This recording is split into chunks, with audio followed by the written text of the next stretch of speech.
மற்றொரு முக்கிய செய்தி, சேலம் சட்டமன்ற தொகுதிகளுக்கு உட்பட்ட தேமுதிக பூத் முகவர்களுடன் பிரேமலதா விஜயகாந்த் ஆலோசனை நடத்தி வருவதாக தகவல் வெளியாகியிருக்கிறது. ஆலோசனை கூட்டத்தில் தேமுதிக பொருளாளர் சுதீஷ், இளைஞரணி செயலாளர் விஜயபிரபாகரன் உள்ளிட்டோரும் பங்கேற்றிருப்பதாக தகவல் வெளியாகியிருக்கிறது. பூத் முகவர்களுடன் தேமுதிக பொதுச் செயலாளர் பிரேமலதா விஜயகாந்த் ஆலோசனை நடத்தி வருவதாக தகவல்கள் வெளியாகியிருக்கிறது. சேலம் சட்டமன்ற தொகுதிக்கு உட்பட்ட பூத் முகவர்களுடன் பிரேமலதா விஜயகாந்த் ஆலோசனையில் ஈடுபட்டிருப்பதாகவும், இதில் பொருளாளர் சுதீஷ், இளைஞரணி செயலாளர் விஜயபிரபாகரன் உள்ளிட்டோரும் பங்கேற்று இருப்பதாக தகவல் வெளியாகியிருக்கிறது.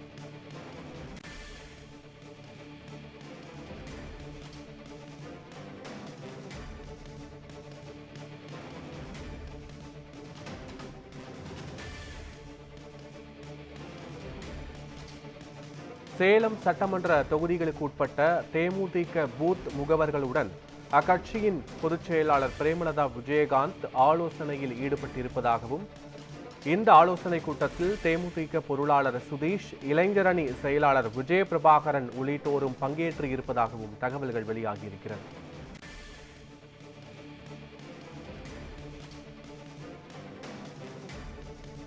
(2026) சட்டமன்ற தேர்தலுக்கு அனைத்து கட்சிகளுமே தயாராகி வரும் நிலையில் தற்போது தேமுதிகவின் பூத் கமிட்டி நிர்வாகிகள் உடனான ஆலோசனை கூட்டத்தில் அக்கட்சியின் பொதுச் செயலாளர் பிரேமலதா விஜயகாந்த் ஆலோசனையில் ஈடுபட்டிருக்கிறார்.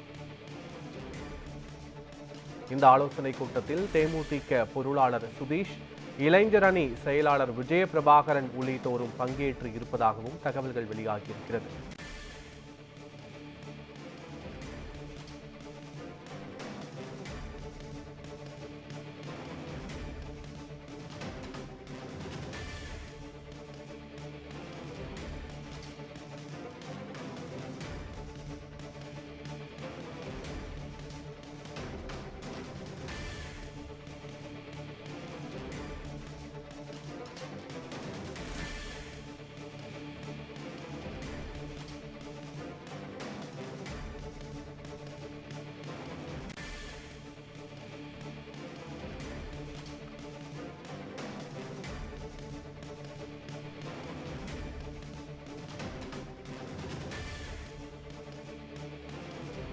சேலம் சட்டமன்ற தொகுதிகளுக்கு உட்பட்ட தேமுதிக பூத் முகவர்களுடன் அக்கட்சியின் பொதுச் செயலாளர் பிரேமலதா விஜயகாந்த் ஆலோசனையில் ஈடுபட்டிருப்பதாக தகவல்கள் வெளியாகியிருக்கிறது.